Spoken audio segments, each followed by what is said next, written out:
So in this video, I'm just going to explain how to calculate the reboiler duty, condenser duty, steam requirement, and also the cooling water requirement for the distillation column shown below. So here you have a column. You have some feed which is going into the distillation column. You have some top product which we labeled as distillate. You have some bottoms product which we obviously labeled as bottoms. So we also have some feed flow rate which is 1000 kilograms per hour.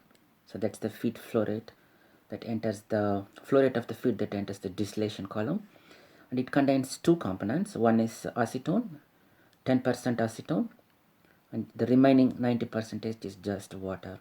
So the whole purpose of using distillation column is to separate acetone, which should have the lower boiling point when you compare to water, or in other words, so you can expect this compound acetone in the top in distillate, and then you can expect water in the bottoms of the distillation column.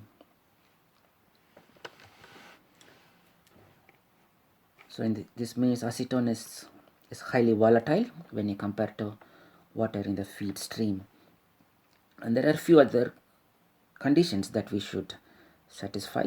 So what we have here, in order to heat the fluid in the bottom, in the reboiler, we have steam.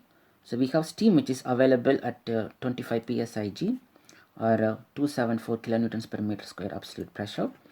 Obviously this is a dry saturated steam. And then there are few more conditions that we set. So we are going to use the cooling water to condense the top product. So the rise in cooling water is limited to 30 degrees centigrade. So during cooling process, obviously your water temperature is going to rise, and this cannot exceed 30 degrees centigrade. So that's what it means. And we also have some more conditions, which is our column pressure, which is operating at 1 bar. So these are the conditions that we have, and we have to calculate reboiler duty, condenser duty, and the steam requirements and the cooling water requirement to operate the distillation column. So obviously to calculate reboiler duty, we have to do some energy balance. To calculate condenser duty, again we have to do some energy balance around the condenser. And once we have the reboiler duty, once we have the condenser duty, then from that information it's easier to calculate steam requirement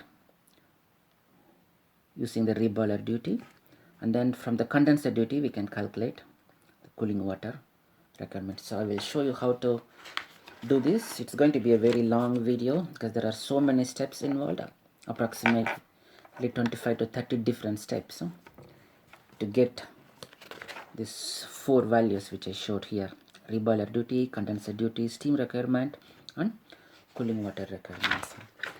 So to begin with, it's better to calculate what's the mass flow rate in the distillate, and then what's the mass flow rate in the bottom. So you need this information anyway to perform your energy balance. So your energy also depends on how much mass is flowing in each of the stream. So which means you need to know the mass flow rate of D, and you need to know the mass flow rate of B, which is bottom. So I just label D for distillate, B for bottoms, or maybe we can even replace B with W. So this is the common notation which we use in the most of the chemical engineering books like Colson Richardson, and also other common textbooks like McCabe and Smith, where you can see materials relevant to distillation. So how to get D and W? So obviously you have to do the overall mass balance. So let's do the overall mass balance. One thing you'll realize is you are going to use all the knowledge that you gained from your process calculations, mainly mass balance, energy balance. You will also learn how to get the enthalpy of the each streams involved depending on the process conditions and the composition of the fluid. You will also learn how to get important fluid properties, and then from the fluid properties, you will know how to exploit those fluid properties to perform energy balance calculations, something which you are going to do right now. So let's begin with overall mass balance. So overall mass balance is very simple for this system because there is no chemical reaction is happening. So F is equal to W plus D. So this is just whatever that goes in, the mass should comes out. So this is the law of conservation of mass, if you remember. So you have F that goes in, and W is the bottom product, and D is the distillate that we collect from the top. So we have already F is given. So F is 1000 kilograms per hour. And now we can also do the component mass balance. So we can do the component mass balance. So this is the step 1 of the calculation procedure. So you have component mass balance. You can do it for acetone. So component mass balance with respect to acetone. So F is 1000, and we know in feed we have 10% acetone, so that's something given. So that should be equal to 0.1 or 10 divided by 100. So this should be equal to D, and we know we have some design conditions. So we are supposed to achieve a purity of 99% of acetone. So which means this should be equal to D multiplied by 0.99 plus your bottom product, which is W. And since the mass, okay, this is something I forgot to mention. So okay, this is correct. So in the bottom's product, so you are going to get only less than 1000 ppm of acetone. So which means acetone in the bottoms is almost of a negligible quantity. Yeah? So let's put W, and if it's negligible quantity, so I'm going to assume it's almost 0. Yeah, so which means we can solve this equation now. So 1000 multiplied by 0.1, that should be equal to 0.999 D plus we have almost negligible concentration of acetone in the bottom, so this makes it 0. So D should be equal to 1000 multiplied by 0.1 divided by 0.99. So that should be equal to 101. So everything is happening in the continuous mode, so make sure you have the right units. So D is equal to 1000 kilograms per hour because your F is in kilograms per hour, and this is just a mass fraction or weight fraction, 0.99. Yeah, so you already have D value, and from that from the overall mass balance equation, which is F is equal to D plus W. So now we can get W because we already have F, we already have D. So W will be equal to F minus D, that should be equal to 1000 minus this 101 kilogram. So this should be equal to 809.99 kilograms per hour. So we have W, which is 899 kg per hour. So if you go back to the main question here, so we already calculated W. So W is equal to 899 kilograms per hour, and D is equal to 101 kilograms per hour. So now we know the mass flow rate in this particular stream, which is in the distillate, and we also know the mass flow rate of the bottom stream, which is 899 kilogram per hour. So we have some information to perform energy balance around, just follow the dotted lines, around the condenser in order to get the condenser duty. And then we also have some information which is the bottom's flow rate. Yep. To calculate the reboiler duty. Let's try to calculate first the condenser duty. So I'm going to take only this portion. So I'm going to redraw in the next page. So let's call this step 2. So we are going to try to calculate condenser duty.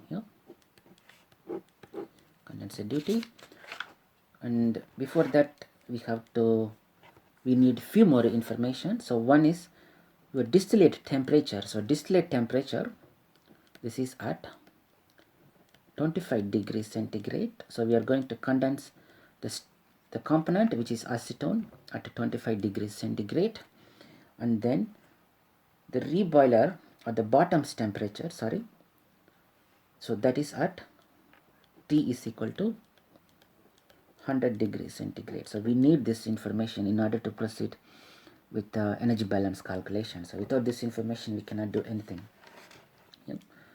So you need to know the stream temperature, so only then we can calculate or we can get the fluid properties at that particular temperature. So let's do that. So I'm going to draw the condenser part alone, the distillation column. So that's your condenser.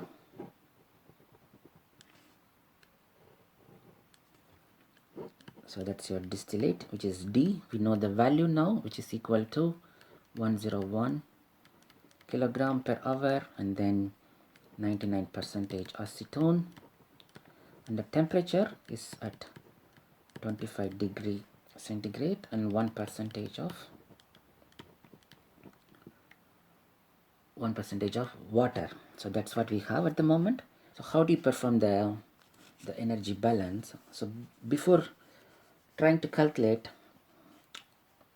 the condenser duty, I'm going to draw the diagram that corresponds to the overall energy balance. So we have a whole system, which is our distillation column. So let's call this is our system.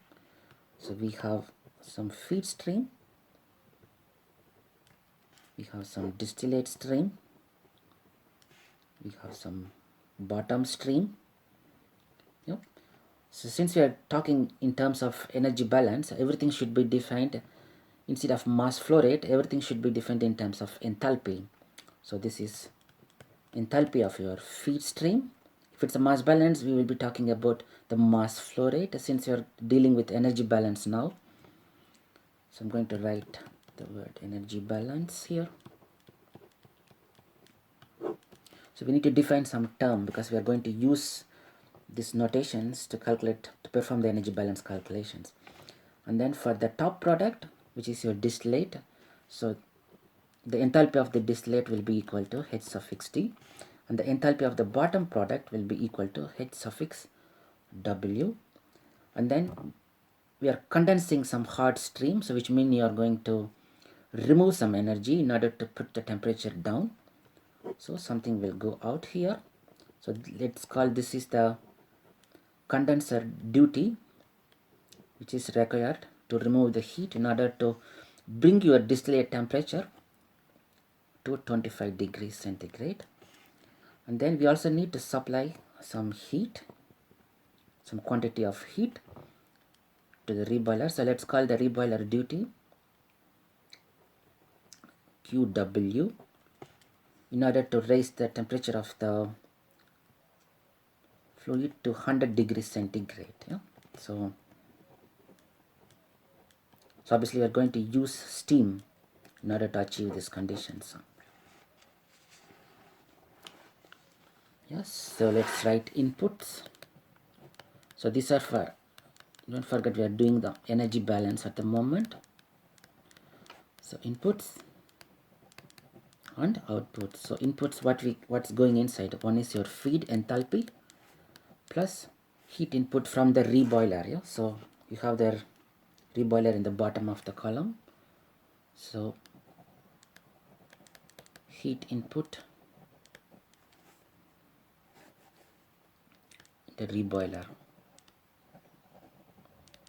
So we're going to supply some heat per hour. So in the reboiler, which we labeled as QW,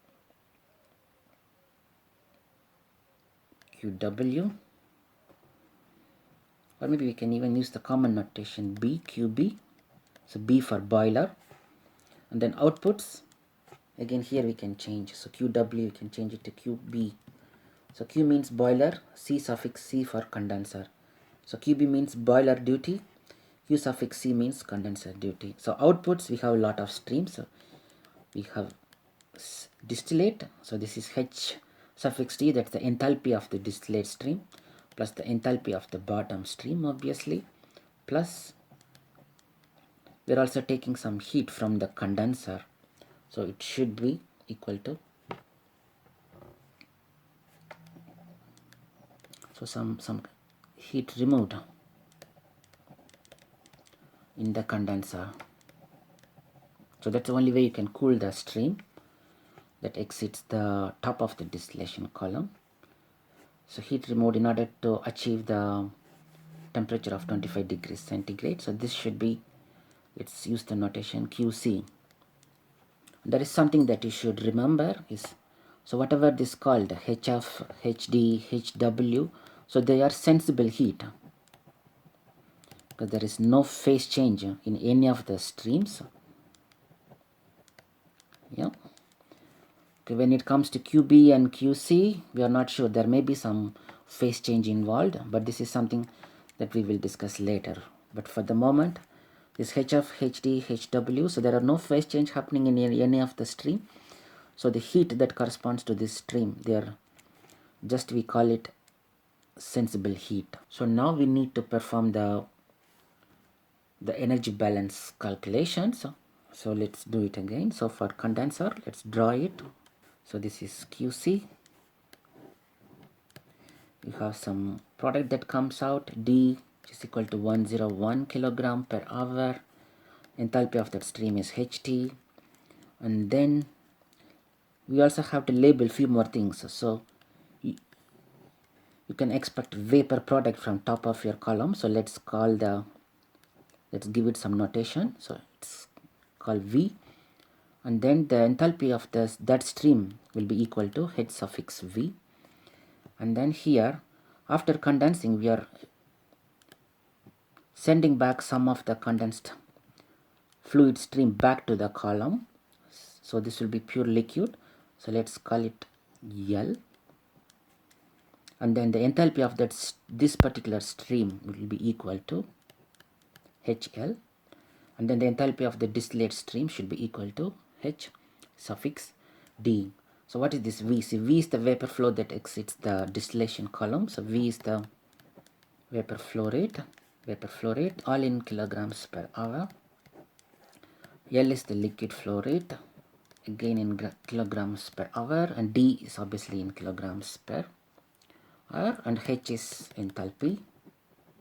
So if you want, we can even calculate, if you know the reflex ratio, then we can calculate L and D, yeah, by performing a mass balance around the condenser. Let's assume that reflex ratio R is nothing, is equal to L by D is equal to 10. Yeah, so what does that mean? So L is equal to 10 times D. So what does that mean? The flow rate of L is almost 10 times the flow rate of the distillate. So that's the meaning of that. So let's assume the reflex ratio is equal to 10. So now we can perform a mass balance only around your condenser. So QC here, you have some vapor that goes inside, and then let's say you have distillate and one that goes back into liquid. Yeah? So you have V is equal to L plus D. So L is equal to, so what are the information that we have here? Let's put so V is equal to, L is equal to 10 times D plus D. So we know D is equal to, so 10 multiplied by D is equal to 101 kilogram per hour plus 101. So this should be approximately equal to 1111 kilogram per hour. So this is something that you can calculate. This value is L and D, but obviously to perform To calculate the reboiler duty, as you will soon realize that we may not even need this value, L value. What's the mass flow rate in L? So we don't need that information actually to calculate the reboiler duty, and that's because there is no phase change in this particular stream. So I will explain that. What does that mean? So there is no phase change in the stream D, there is no phase change in the stream L. So this is something you will realize now when you're going. So there is no phase change, so there is no latent heat involved in these streams. Yeah, and so how to calculate the condenser duty? So to calculate the condenser duty, obviously we need to do the energy balance around the condenser. So if you see here, just follow the highlighter. So that's your condenser that you have here. So you have to do the energy balance around the condenser. So something that goes in, something that comes out, this D stream, L, another stream that comes out, and then QC. So you're going to take some heat out from the stream V, and that's how you decrease the temperature of this stream to the expected temperature, which in this case should be 25 degrees centigrade. So QC, this is also leaves the condenser. That some quantity of the heat we are going to remove from the condenser. Yeah? So let's do the energy balance. We have to use the same principle. Energy in is equal to energy out, so which means energy is conserved. So that's a law of conservation of energy. So what goes inside, which is your enthalpy of your vapor and everything else that comes out of the. So what are the stream that goes out? So one is your distillate, so that should be H suffix D, enthalpy of your distillate stream, and then some of the heat that leaves that from that unit is in the stream liquid, H suffix L, plus you're going to remove some heat from the condenser, so Q suffix C. So what's this? So let me read right here. We have some vapor stream, enthalpy of that stream is H suffix V, some stream that goes out D, some stream that comes out here L, and then QC. So you're going to remove some heat, so that's why the temperature drops here. Then the enthalpy of the stream here is HL, the enthalpy of this stream is HD. So with this information we are just doing the energy balance, so what goes in and what comes out. Yeah? So you have one input and then you have three output streams. From here we can calculate QC. So QC should be equal to H suffix V minus HD minus HL. So to calculate the condenser duty, you need to know the enthalpy of each stream involved. So we need to know some fluid property, which in this case is enthalpy of the stream. So how to calculate the enthalpy? How to calculate the enthalpy of the stream? So HV. Let's calculate enthalpy of the vapor stream, and then we also need to calculate enthalpy of distillate. We also need to calculate enthalpy of liquid. So enthalpy of distillate and liquid, this is going to be really easy. I will explain you why.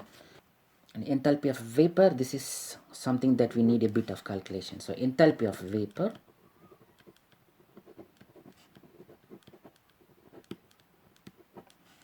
so there is going to be a phase change happening now. So this is enthalpy of vapor, and we are going to assume whatever the vapor that comes out that exceeds the top of your distillate column, it's going to condense. So we are going to assume complete condensation around the condenser. So we are performing energy balance calculations. Yeah? So we have to make sure in which stream you expect a phase change and which stream there will not be a phase change. So obviously in this case, the stream that exits the distillation column, this is in vapor phase, it's going to a condenser, and there is going to be some condensation, which means your vapor fraction is going to reach 0, so which means it's complete condensation. So there will be a liquid that exits the condenser here. So in that case, you can calculate that enthalpy of vapor. This will be equal to your sensible heat. This is something you might have learned in the energy balance probably in process calculations module, plus latent heat.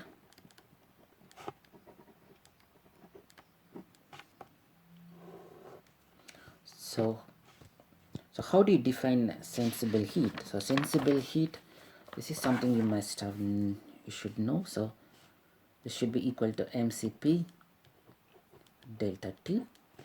So m is the mass flow rate, Cp is the specific heat capacity of that particular fluid, and delta T, maybe I will put capital T to be consistent with most of the textbooks. So the temperature difference starting from some temperature where your stream may be in the vapor phase to the final temperature where the steam should have condensed. So in this case, you should know the temperature of the vapor, and then the temperature of your final temperature where this vapor will be in completely condensed state, or in other words, it's in liquid state. So the T final. So we know this temperature T final, that's equal to 25 degrees centigrade. So this is something which is given in the problem. So at 25 degrees centigrade, you can expect complete condensation. And another thing when it comes to distillation column design, so what is this T vapor, where this comes from? So this comes from the temperature, the boiling point temperature of this particular stream vapor, which we labeled as V. So what you are going to assume, the vapor stream, so this is at the boiling point. So irrespective of the composition, it can be pure fluid or it may be some mixture. In this case, it's 99% acetone. That's what we are expecting, and the remaining 1% is water. So obviously this is in vapor state, and we are going to assume this fluid is at its boiling point. You get this fluid at this particular, with this particular composition from top of the stream. So the stream is at its boiling point, and then with that we know the final temperature is going to be 25 degrees centigrade. So we can get delta T from these two values. So which means to get delta T, you should know what's the boiling point temperature of this particular stream. So traditionally we are used to check in the data book, but now if you have access to some process simulation software, then you can just right click on the stream, and then we can even calculate what could be the typical boiling point temperature of this particular fluid. Or you can if you have access to, for example, Aspen or ChemCAD, we can even create some stream with this particular composition, 99% acetone, and then 1% water, and then we can, if you click on the stream properties, that should give some idea about what could be the boiling point of this particular stream. So this is the modern way, if you have access to some process simulation tools. If not, we can check in the data book. We can extract the heat capacity data and also enthalpy data as well from the literature. So I'm going to give the value of for the boiling point of the vapor stream. So boiling point of the vapor stream that exits the distillation column. So that exits the distillation column in the top.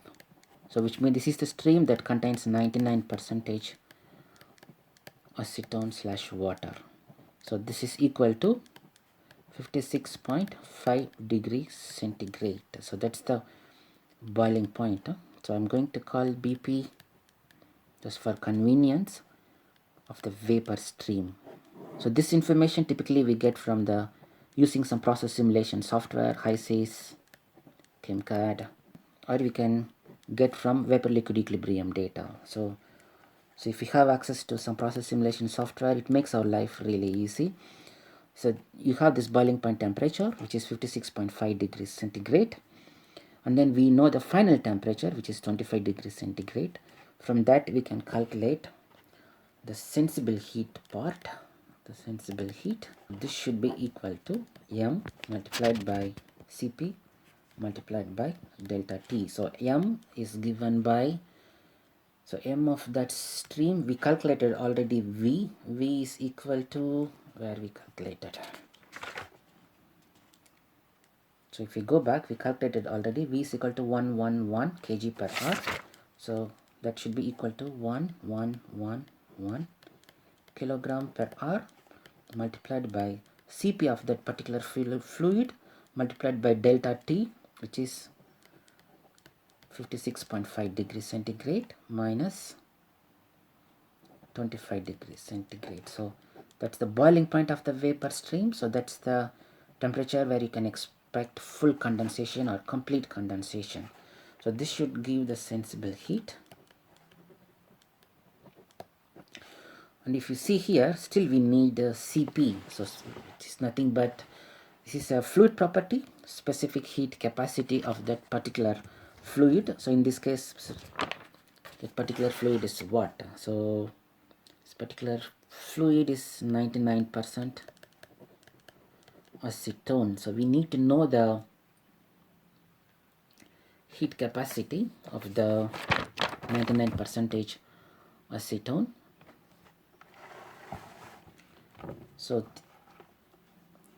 we can get the heat capacity data from any resources. One is the Perry's handbook, or for this particular problem you can even get it from the Coulson Richardson volume 1.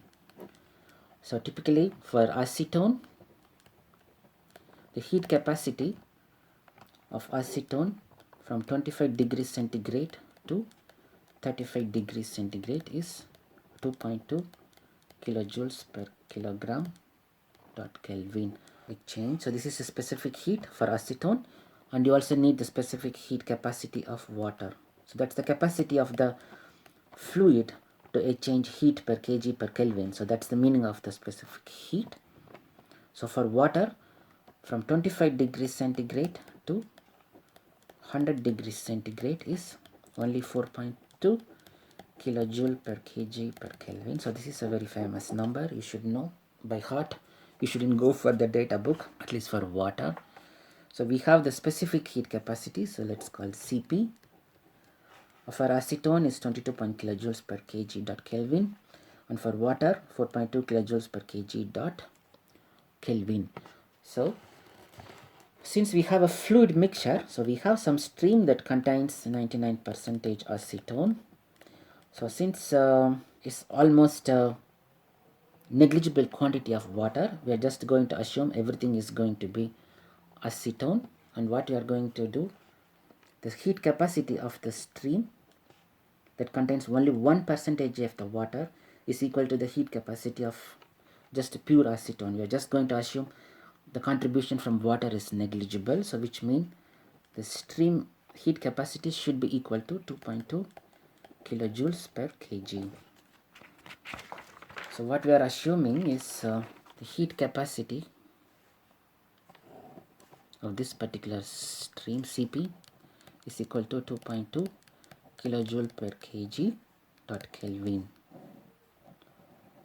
So actually this is the Cp value for acetone, but we are just going to assume that's equivalent, that is the same value for the 99% acetone and 1% water. So far so good. So now we can calculate the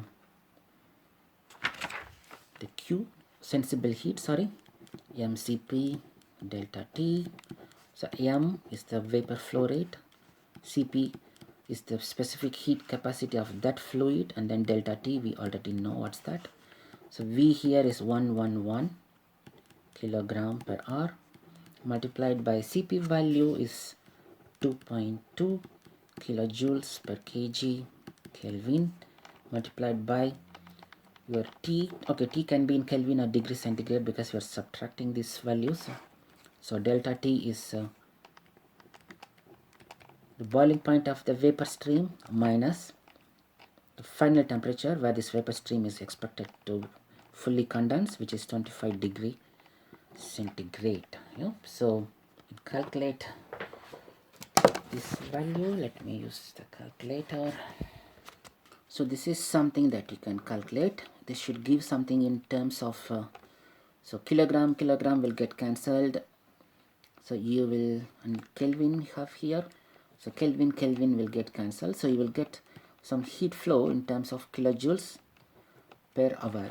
So this is something if we assume the contributions from the from the water in the top stream is completely negligible. So but if you want, we can even be more precise. So we have this value. So I will show you one more time. So you have something that comes out of the top that goes to the condenser. You have some distillate, you have some liquid here on the left, that's your vapor stream. So this contains 99% acetone, 1% water. So if you want to calculate the enthalpy of the stream here, actually I'm just repeating it again, but so enthalpy of vapor, so that should be equal to latent heat. It's called the some symbol latent heat plus your sensible heat, that comes MCP delta T. So I will explain later how to get this value latent heat. So MCP delta T, we can include both acetone plus water. So 99% acetone, so this is to be a bit more precise, and then 1% water. So I already gave the value for CP for acetone is 2.2 kilojoules per kilogram Kelvin from 35 degrees centigrade to, from 25 to 35 degrees centigrade. And then for water, CP of water, that's equal to 4.2 kilojoules per kg Kelvin from 25 degrees centigrade to 100 degree centigrade. So you have CP of water. So we can get the CP of this full stream that contains 99% acetone, 1% water, by assuming CP is additive. So this is an assumption that you should make. So what do I mean by that? So you get MCP delta T for acetone and MCP delta T for water, and then you just not correct. So you get the CP for acetone and then CP for water, and then you just sum these values. So that should give the CP of the fluid stream that contains both acetone and water. So how do you do that? So you should know the mass fraction of acetone and then the mass fraction of water. This is something that we already know, which is 0.99. So your actual CP for that particular stream will be equal to 0.99 multiplied by, for acetone is 2.2 kilojoule per kg Kelvin, plus you have the CP value which is 4.2 kilojoule per kilogram Kelvin multiplied by the mass fraction of water, which in this case is 0.1. No, it's 1 by 100, so this is equal to 0.01. So CP is equal to whatever the sum that you get, so that should be equal to the CP value of the vapor stream. So what this value should be equal to, so this should be equal to, so 0.99 multiplied by 2.2, that should be equal to 2.178. So kilojoule kilogram Kelvin plus 4.2 multiplied by 0.001, so that's should be equal to 0.042 kilojoule per kilogram per Kelvin. So if you compare these two values, so you see the CP value is this part is almost negligible, yeah. So but still we already did the calculation. We can just sum these values. So this should be equal to 2.178 plus 0.042. So that should be equal to 2.22 kilojoule per kilogram per Kelvin. So this is CP value for the fluid mixture that contains 99% acetone. So if you compare this value, this CP value, with your actual CP value of your acetone, which is CP is equal to 2.2 kilojoule per kg per Kelvin. So what does that mean? So this whole term with respect to water is almost negligible, yeah. So this is, I'm just showing this just to show how do you get the CP value of a fluid that contains more than one component. So that's the thing that I want to emphasize here. Okay, let's go back to the calculation. So what we are trying to do now is to calculate the sensible heat. So sensible heat is just MCP delta T. MCP delta T. So we can even be more precise. So this one, so we you can include almost everything involved in the fluid, which is 99% acetone plus 1% water.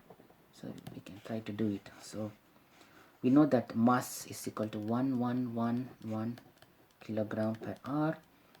So CP value just now we calculated for the fluid mixture, which is 2.2 kilojoule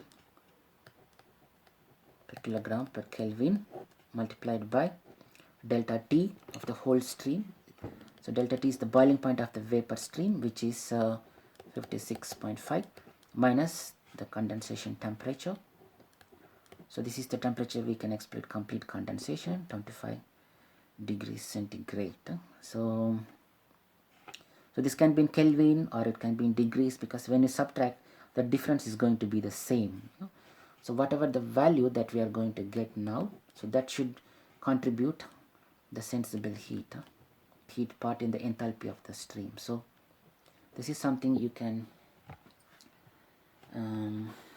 calculate. So let me do it in the calculator. So what's this? 56.5 minus 25 multiplied by 2.2 multiplied by 1111, that should be equal to 76,992.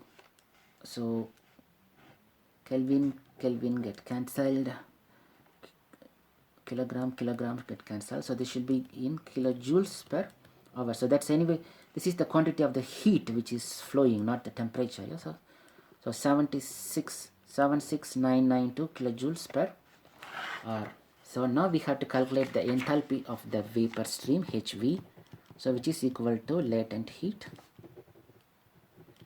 plus sensible heat. You can see it's a lot of calculations, but obviously it's very easy to do. It needs only 4 or 5 expressions that you should remember. So sensible heat, this is something we calculated right now, 76992 kilojoules per hour. So latent heat, this is something that we must calculate now. So how to do this latent heat part? So how do you define latent heat? So latent heat, so this is something which happens only when there is a phase change. So this stream contains acetone, the vapor stream HV, and then it also contains water. So 99% acetone, 1% water. So to get the latent heat of this particular fluid mixture, we need to know the latent heat of acetone at the boiling point temperature of this particular stream, which is at 56.5 degrees centigrade. And we also need to know the latent heat of water at 56.5 degree centigrade. So this is something that we can get from the standard books. So this is even available in Colson and Richardson volume 1, or you can also get from the Perry's Chemical Engineering Handbook. So Colson Richardson. So if you are a chemical engineer, you should have volume 1 to 6 Colson Richardson in your shelf. So this is a must that you have. So since I already have these values, so I'm going to write it here. So latent heat of acetone at 56.5 degrees centigrade, so that is equal to 620 kilojoules per kilogram. And then latent heat of water at the boiling point temperature of this stream, vapor stream, is equal to 2500 kilojoules per kilogram. Yeah? You can see already there is a magnitude of difference when you compare the latent heat of vaporization.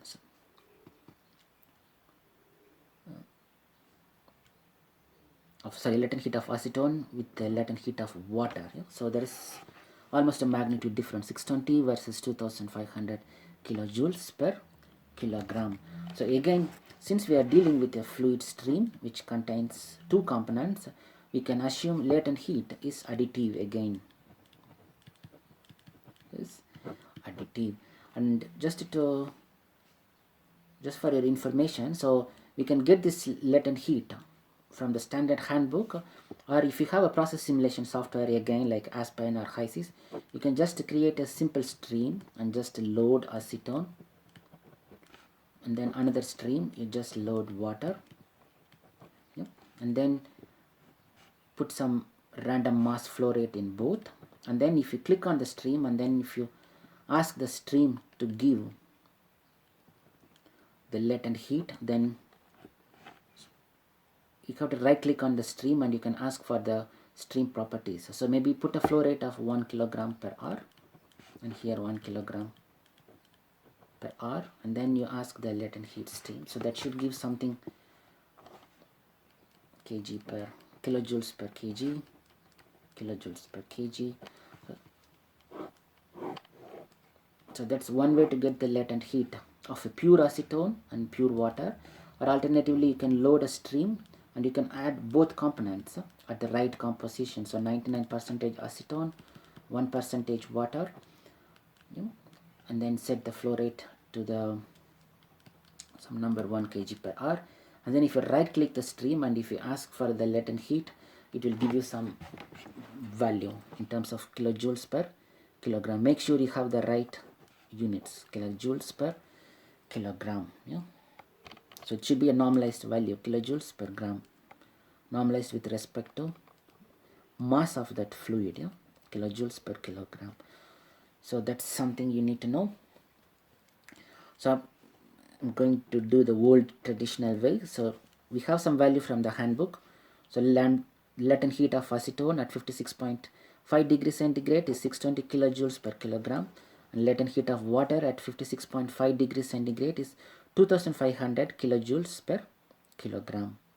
So it's a very long problem. So let's try to do this. So if you assume your latent heat is additive, so all you need is to just the mass fraction of acetone, multiply that value. So let's do it. So mass fraction of acetone is 0.99 multiplied by 620 plus 0.01 multiplied by 2500 kilojoules per kilogram. Sorry. So that should be equal to the latent heat of this 99% acetone / water stream. So let me calculate this value. 20, that's equal to 613.8 plus 0.01 multiplied by 2500, that's equal to 25. So you sum this value, that should be equal to 613.8 plus 25, so that should be equal to 638.8 kilojoule per kilogram. So what's this? So this is the latent heat of the vapor stream that contains 99% acetone. So 638.8 kilojoule per kilogram. So you have almost all the values that you need to calculate the enthalpy of the vapor stream, HV. So HV now is equal to latent heat plus sensible heat. So latent heat is something 638.8 kilojoule per kilogram. So this value is with respect to 1 kilogram. If you have 1 kilogram of fluid, then the corresponding heat it can release is 638.8. That's the amount of the quantity of heat that can be exchanged per gram of your fluid. So but we have a massive number, which is, what's the volumetric flow rate, sorry, mass flow rate of this V, which is 111 kilogram per hour. So this should be equal to 1111 kg per hour. So that's the unit for this value, 1111 kilogram per hour multiplied by 638.8 kilojoules per kilogram. So this corresponds to your latent heat, contributions from latent heat towards the enthalpy of the vapor stream. And then for sensible heat, the contribution from sensible heat towards the enthalpy of that vapor stream should be equal to, this is something we already calculated, so that should be equal to 76992 kilojoules per hour. So this is something that we calculated precisely for a stream that contains 99% acetone and 1% water. So obviously this is negligible, but still we calculated the Cp value that corresponds to this fluid mixture. Okay, so let's do this one. So 638.88 multiplied by 1111, so that should be equal to 709706 plus 76992. That should be equal to 786698. So the unit here is kilogram get cancelled here in the top. So this should be equal to kilojoules per hour. So that's the enthalpy of the vapor stream. So this is a big step. So around the condenser we have this vapor stream. So we know the enthalpy of that vapor stream, and then we know distillate HD, we have HV, we are trying to calculate QC, so that's the whole purpose. So this is HL, sorry, so this is liquid stream, this is distillate stream, enthalpy is suffix H suffix D, enthalpy of liquid stream is H suffix L, enthalpy of vapor is H suffix V, and we are trying to get QC. And if you check these two streams, HD, this is at 25 degrees centigrade and this is at 25 degrees centigrade, and both are at this base temperature. So here your stream was at boiling point in the vapor. So let me change the color. So your vapor stream, this was at the boiling point of that particular stream, which is 56.5 degrees centigrade, and you are condensing that stream. That's why there is a phase change. That's why we included a parameter called latent heat plus your sensible heat. So whatever the quantity of heat that is exchanged from this vapor stream in the condenser, that should be equal to the heat exchanged via latent heat, which is something that we calculated, which is around 709706, and then some quantity of the heat which is exchanged via sensible heat. So if you look at these two numbers, so there is already 1 2 3 4 5 1 2 3 4 5 6. So there is a magnitude of difference, which means most of the heat is exchanged via latent heat when you compare it with respect to your sensible heat, which is 76992. So almost a magnitude of difference. So but in this case, if you check the stream D and stream L, they both are at the same temperature, and if you, which means there is no contributions from the latent heat. So if you want to calculate whatever the enthalpy of this stream, that should come from your sensible heat. Yeah? So we know how to define sensible heat, which is mcp delta T, and your delta T term in this case is 25 degrees centigrade minus 25 degrees centigrade, that's equal to 0.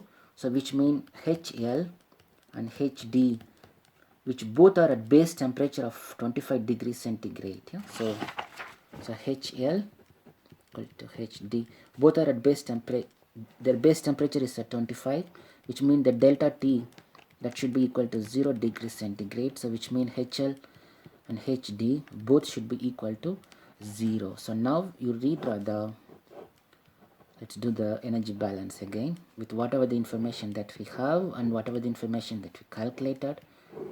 So we have D, we have L, we have V, and we have HV, HD, HL, sorry, and then QC. So HV is the value we calculated, some big number, 786,698 kilojoules per kilogram. QC is something we need to calculate. HD is equal to 0, HL is equal to 0. So now we can write the mass balance equation. So HV, that's equal to QC plus HL plus HD. So HV should be equal to QC.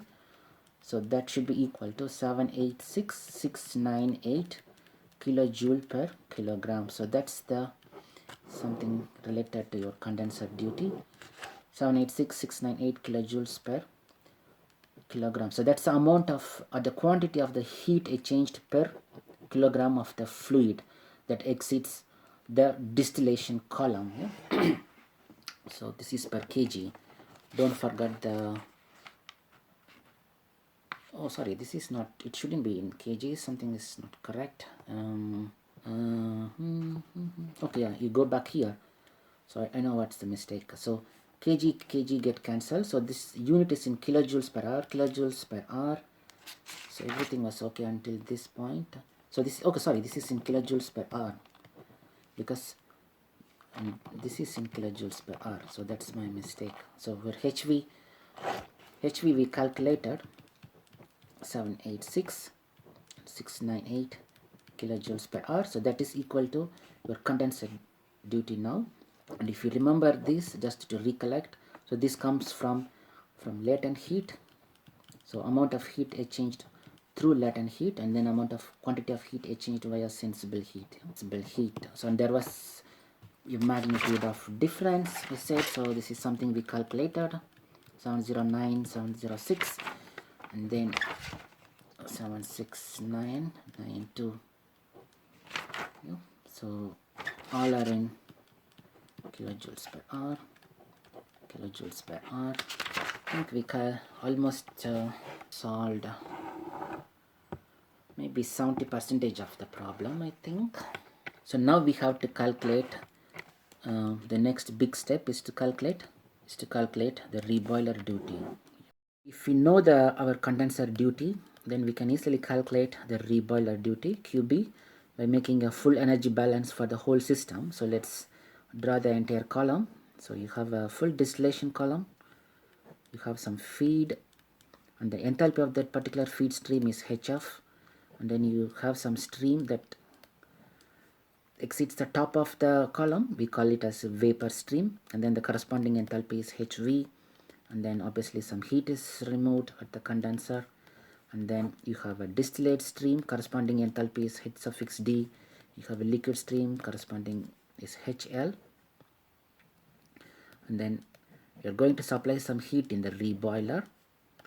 You have a bottom stream, and the enthalpy of the bottom stream is X suffix B. Reboiler duty is QB, and then so we have to make some energy balance for the whole process. So how to do that is HF plus QC. So this, sorry, QB. So this makes the heat input, so this, or the energy input to be precise. So these are energy inputs. So we are supplying some heat in the reboiler in order to maintain the stream that exits the distillation column in the bottom of the distillation column. We heat that stream and then we heat it to the boiling point of that particular stream. Yeah? So that's why we are using a reboiler. So we try to maintain the stream that enters the bottom of the distillation column at its boiling point. So it is worthwhile to consider two important design facts. So the stream that is going to enter the bottom of the column from the reboiler, that is going to be maintained at its boiling point. And likewise, the steam that exits, the vapor stream that exits the top of your distillation column, which is this one.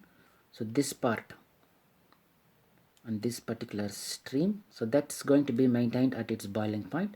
And then this particular stream which is in the bottom, follow the highlighter, so that stream is going to be maintained at its boiling point. So that's why we are using a reboiler in the distillation column.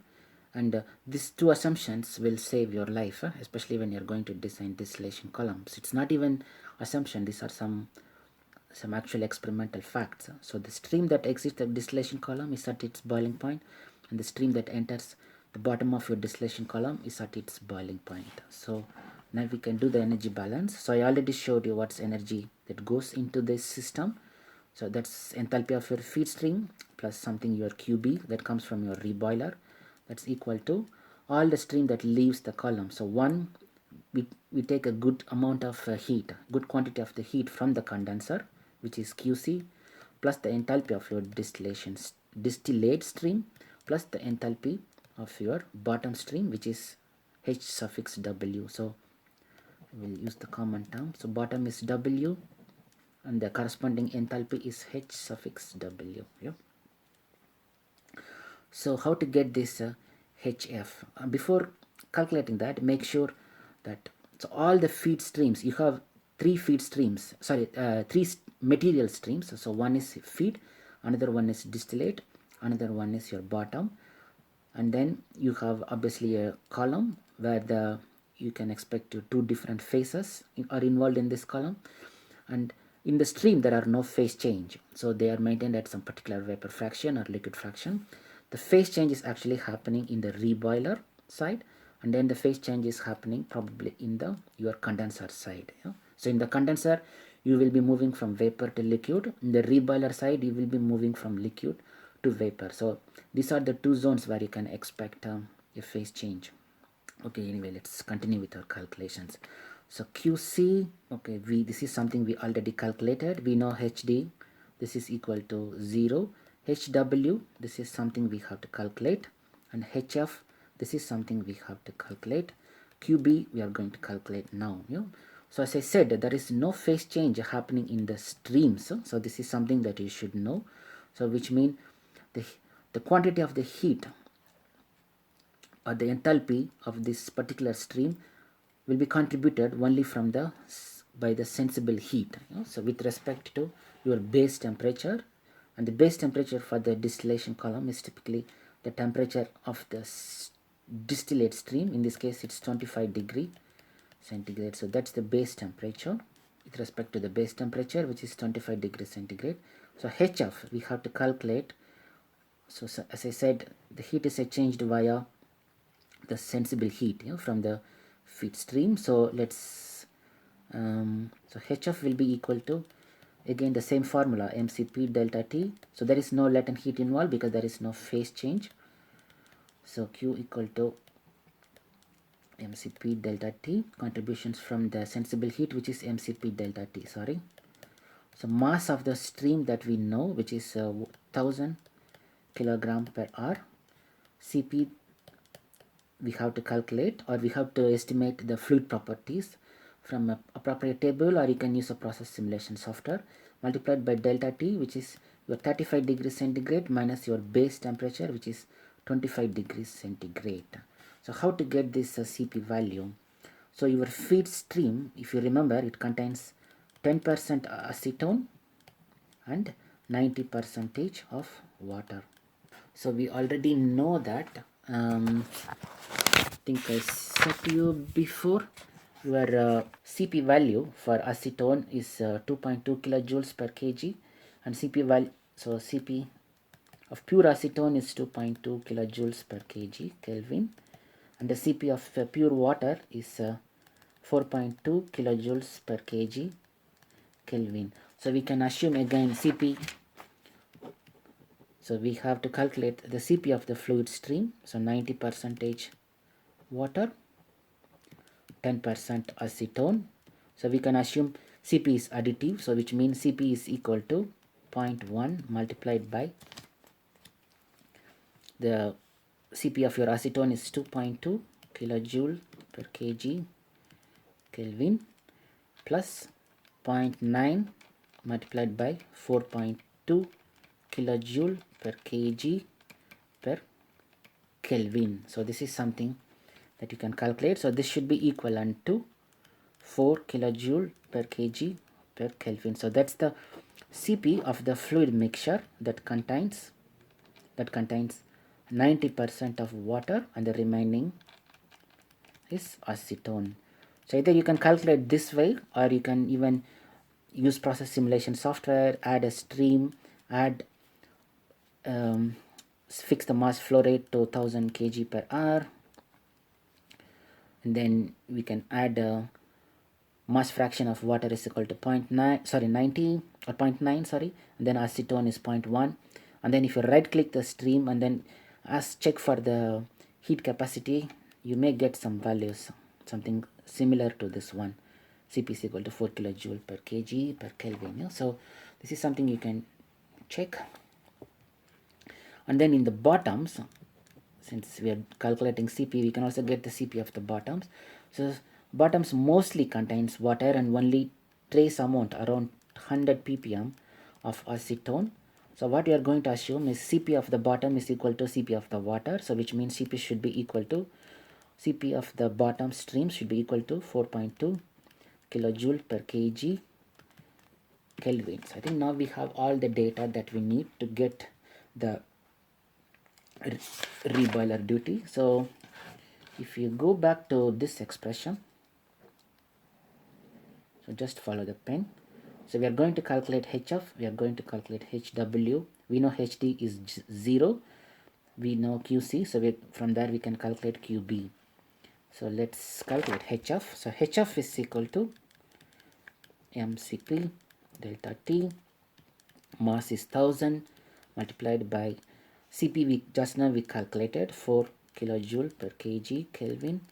So this 1000 is in kilogram per hour, multiplied by delta T is your feed temperature is 35, base temperature is 25. Yeah, so that's 35 minus 25, and kg gets cancelled, Kelvin, and let's put Kelvin here, Kelvin get cancelled.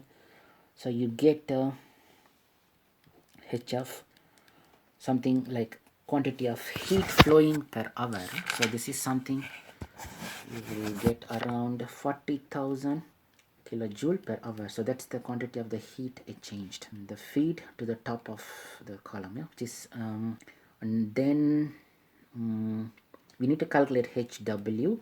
Is the same formula, MCP delta T.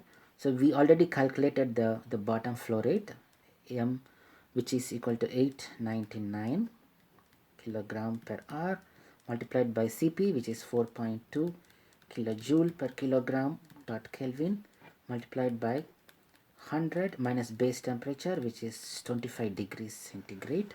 So this should be, so HW, this should be equal to HW, this should be equal to 283,185 kilojoule per hour. So now we can calculate the QB. So we can rewrite the energy balance, HW plus QB, that's equal to QC plus HD plus HW,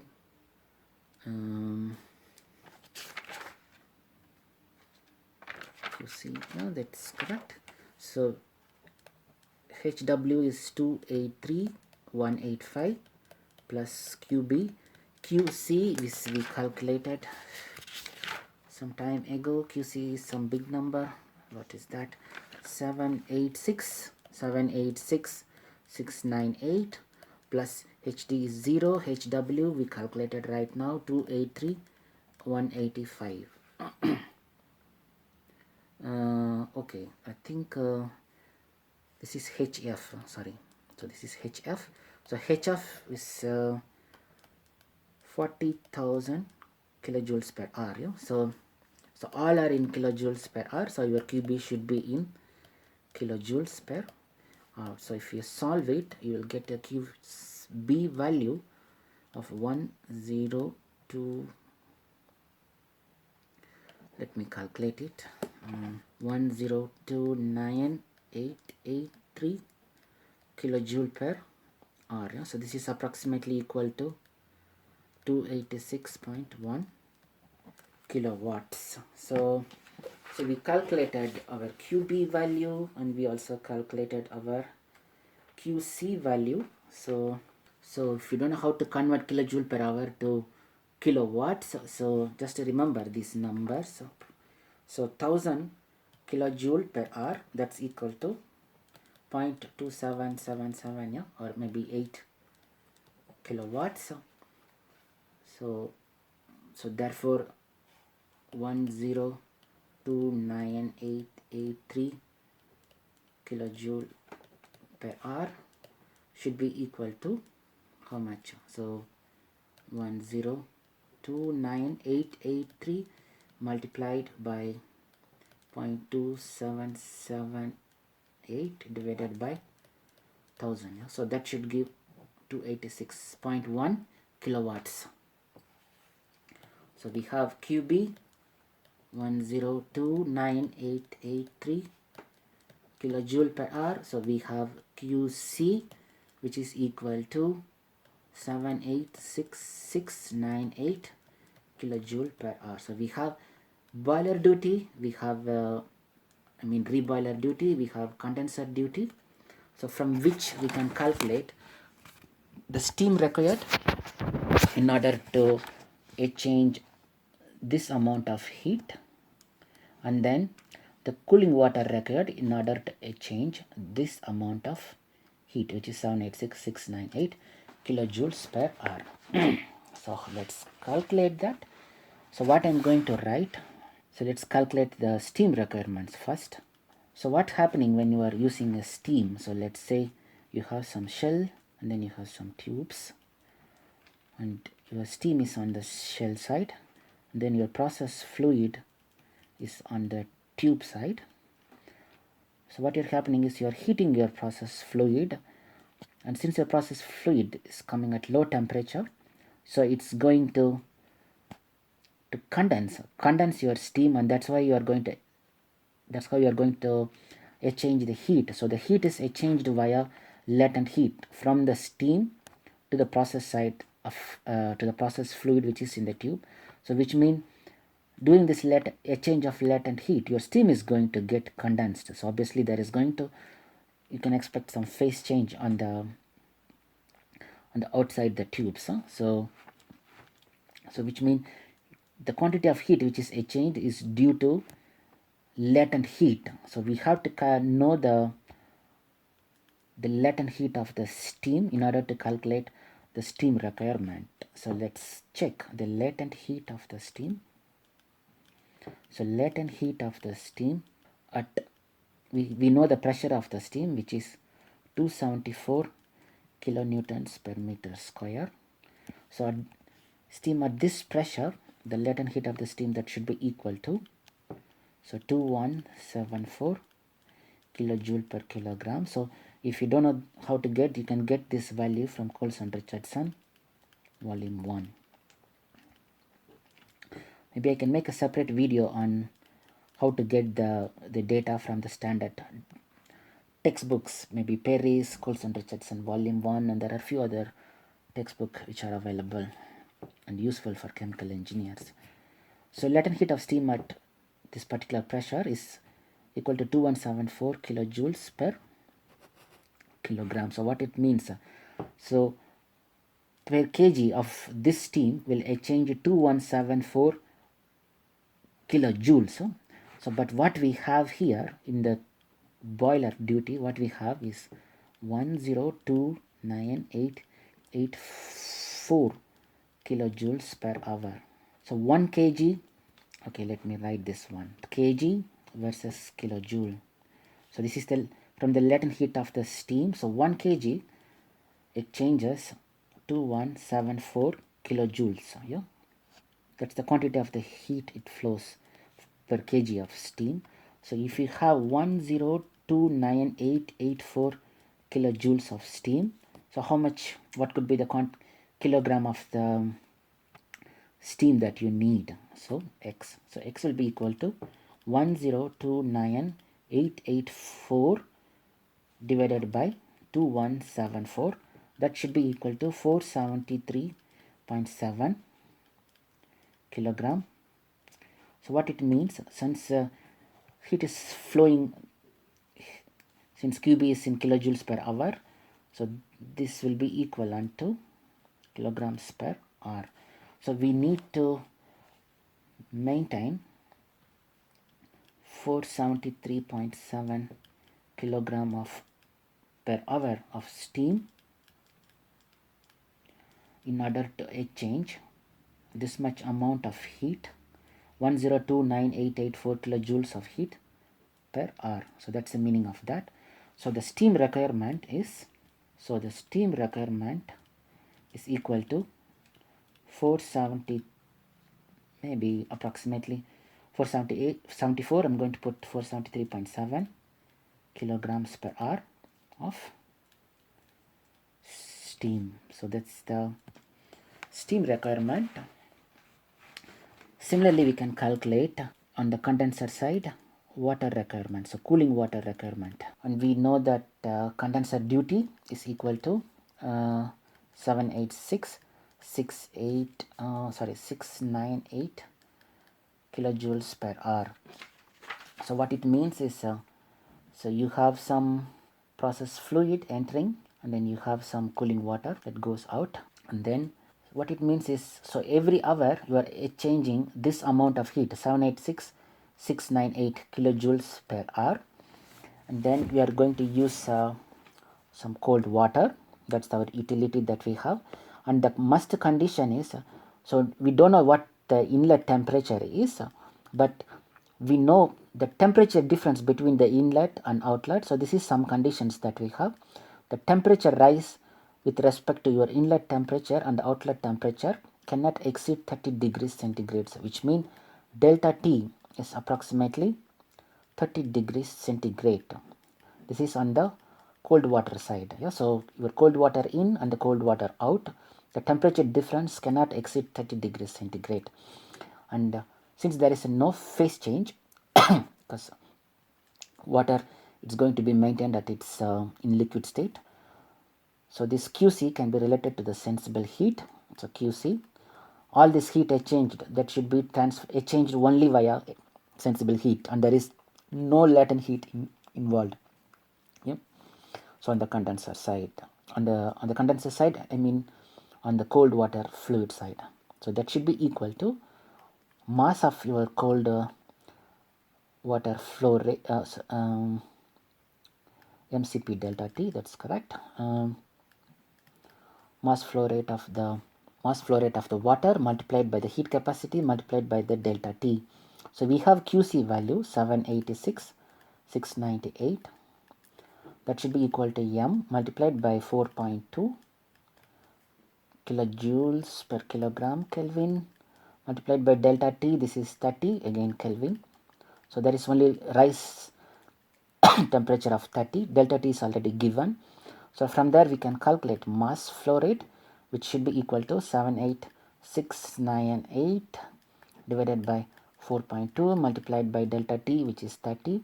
This should be approximately equal to 6244 kilogram per hour. So what it means is, so on the condenser side, obviously you have some process stream on the tube, let's assume, and then on the shell side you have to supply at least 6244 kilogram per hour of water in order to exchange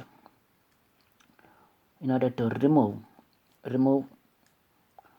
or exchange 786,698 kilojoules of heat per hour from the process stream to the water, cold water stream side. Yeah? So that's the meaning of that. So this value, so this is what we are trying to calculate, which is the cooling water requirement. I think that completes the problem. So it's obviously a very long design problem. So design calculations in chemical engineering are not easy. Okay, they are easy if you know the concepts. So all you need to know is how to perform mass balance, because we need to know the mass of the fluid, because the quantity of the fluid that it changed from one side to other side in the condenser or the reboiler, that depends on the mass flow rate. So that's why we have to perform the basic mass balance, and then obviously we have to do the energy balance. To do the energy balance, you should know what's the enthalpy of the stream, and then if there is a heat exchange happening, then we have to know how the heat is exchanged, yeah? Either only through sensible heat or combination of sensible heat plus latent heat.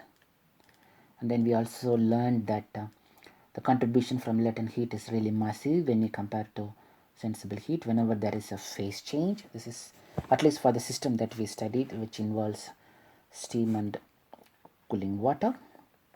And you should know material stream, there is no phase change, and there is a phase change in the condenser side and possibly in the reboiler side. This is something that we learn now. And we also should know how to calculate the sensible heat Q, and to calculate the sensible heat we need to, that depends on the mass and the Cp and the temperature difference.